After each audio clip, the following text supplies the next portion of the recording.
Okay, today I'm going to walk one of my new rows of mulberries. Some of these mulberries just been grafted this year, some last year, and some were planted 2 years ago. So starting from John's best here, very productive, lots of berries, smallish in size, but they're nice in flavor, they're nice and complex in flavor. So John's best. Taiwanese everbearing or Taiwanese dwarf everbearing is crazy loaded. So lots of berries already were eaten, but basically all these branches lying on the ground were loaded with berries. And first I was skeptical about them, but they're actually okay in flavor. Yeah, they have structure, they have some sugar, they have little acidity. So mainly for them I would say the size of the bush seems to be on smallish side, and production is very high. The sugar is okayish, not very high. The acidity is low, the structure is good. So that's what I'm thinking about these Taiwanese, two Taiwanese I have here. Oh, what I noticed here, that on one of them I actually grafted chicken claw, and this chicken claw is already grafted, making the small berry. So chicken claw takes on dwarf Taiwanese. So the next one I have here, and fruit and spice park, which was grafted last year, and I don't see a single berry here yet. The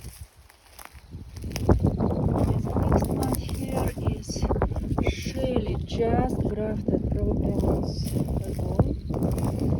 Then I have Easter egg, grafted last year, and they started making berries, so I don't see anything ripe here, but that's how they look. Easter egg. Then I have couple of black prints, which are more of on the late side ripening. I don't see anything. Well, I might have a berry or two, which are almost ripe. These are very nice, completed berries. Very sweet with some acidity, with some structure, so these are really nice and pretty productive tree. Black prints too. Now I'm coming to my two bushes of Maui, and one of them I'm already converting to Saharanpur local. I already have here three grafts of Saharanpur local on it, and I probably will remove the rest. So with Maui, I have a problem with Maui. It produces the berries. There are quite a bit of berries, but they're very small. They're very small. It grows like a bush. I don't think this tree will ever get gigantic. So if you're looking for a smallish tree, probably in the Florida or more humid environments, they will be larger in size, but they are too small for me to grow. This year I probably will leave one, but I'm not sure for how long I will tolerate it. It takes space, so not sure about Maui. So the next one is Skinner. I already talked about it. Skinner really frost sensitive, so this is all what is left from last growth of Skinner. Next to it is, and Skinner is red Himalayan. So the next one is Murray's red Himalayan. So it seems that Murray's red Himalayan is very cold hardy, so I don't see any major loss on branches. I have just a little bit loss on the tips here. Oh, and I see a berry here. So I don't see high production on Murray's yet, but I see occasional berries. I think it needs to mature a little bit better. But oh yeah, I see some berries. More berries are here on Murray's. Yeah, so that's how Murray's red Himalayan looks like. I'll try it again now. Yeah, high sugar, high acidity. This is pretty sharp berry. I like it. So the next tree is a combination tree. I have Murray's red Himalayan, those two branches. And I have Taiwanese long. So Taiwanese long has a kind of a greenish stem. Murray's Himalayan has brownish stems. But it looks like that even Taiwanese long had frosted branches down to about 4 feet, maybe 4.5 feet. It's fruiting much better actually for me than Murray's Himalayan. So there are probably a berry or two developing on these long stems, but Taiwanese long is starting to make berries right away. So that's the difference. So Murray's probably needs more maturation time. So then we are getting to my lazy old Kaloma male. So one I already converted to Tihama, and this is my second one. And I could not find a single flower now. So I think this tree is also will be converted to something. Because I just don't like it taking space and doing nothing. So the next one here is Shangri-La. Yes, I put Shangri-La here too. Shangri-La actually getting now better. I didn't like much Shangri-La early in the season. Trying to focus on this berry. Yeah, okay. So it's a large berries, and right now they're getting to good flavor. Yeah, they're accumulating much more sugar. Acidity they had early on, but sugar and flavor they're accumulating now. So Shangri-La getting good in my climate by mid-May. Today I believe is May 14th, 2025. So then I'm getting to Four Seasons. Four Seasons is very productive and now also is developing really nice flavor in berries because we are getting warmer and it develops much better flavor, much more sugar. Yeah. Now I'm starting liking them. So here I also grafted chicken claw onto Four Seasons, and Four Seasons also takes chicken claw fine. So I see straight developing shoots here and also very small berry. So it means basically that chicken claw develops berries right away, doesn't need much of maturation time. So the next one here I have Oscar. Oscar is a kind of a mid-season berry, mid-season to late season fruiting mulberry, and I really like their fruits when they are ripe.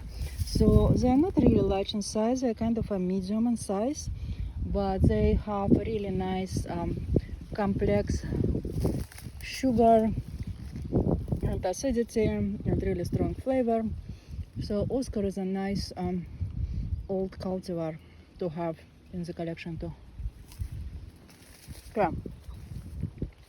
Now I'm coming to my 3 white mulberries, 3 short whites, which I intentionally planted next to each other. So the first one here is Tabriz, then I have Buluklu, and then I have Isfahan.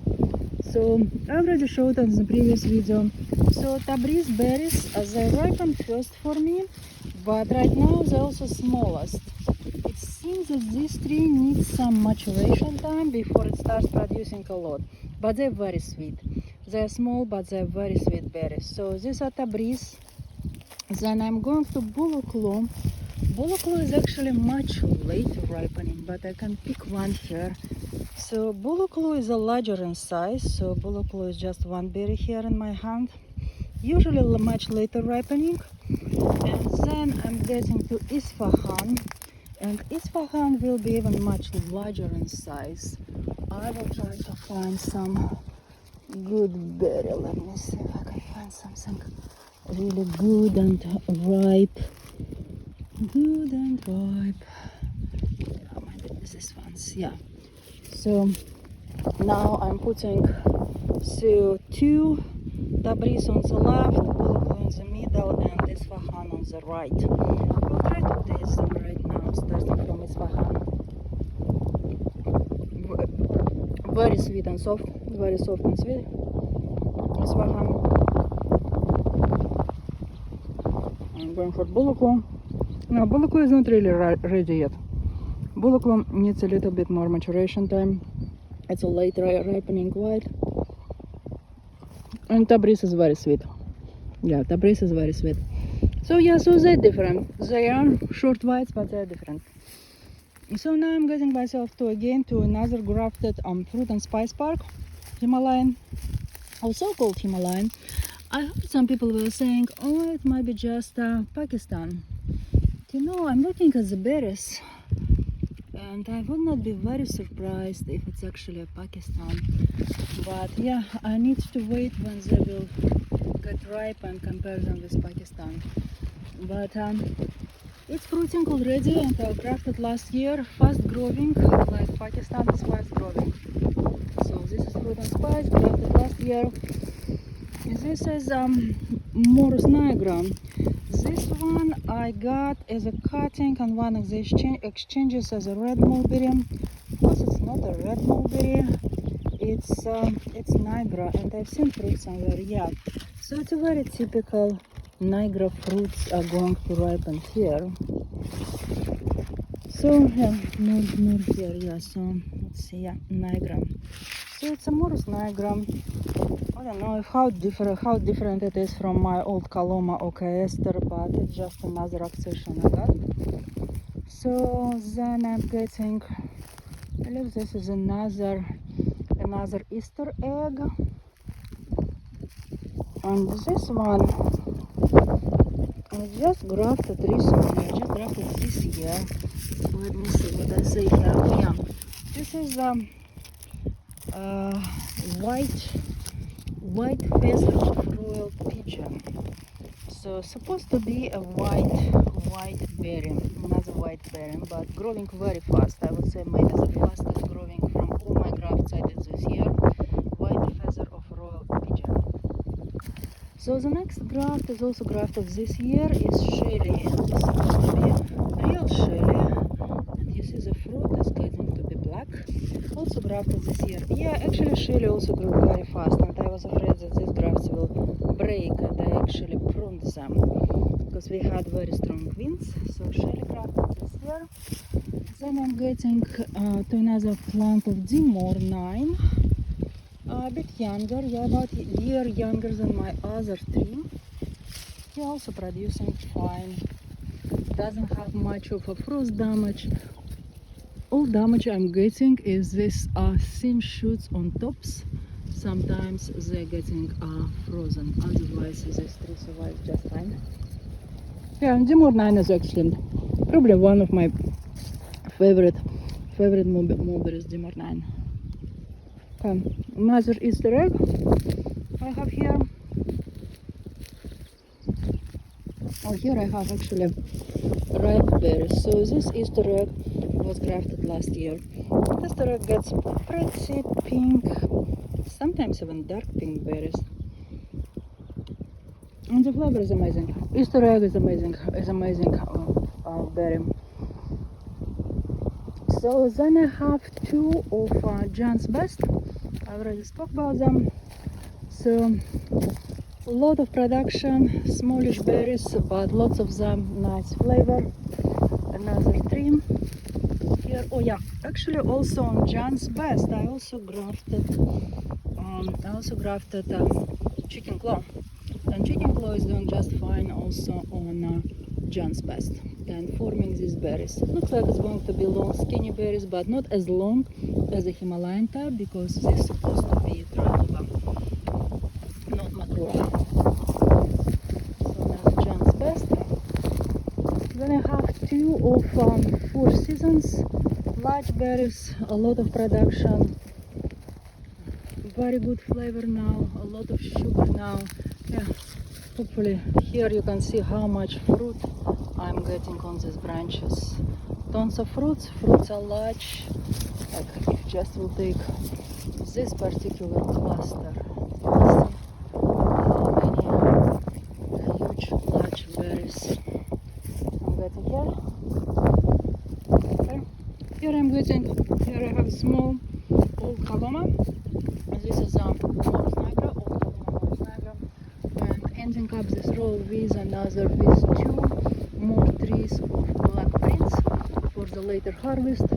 They are not ready now, they will be ready in about a couple of weeks. But the production is nice, the flavor is excellent. Okay, that's it for now. Bye.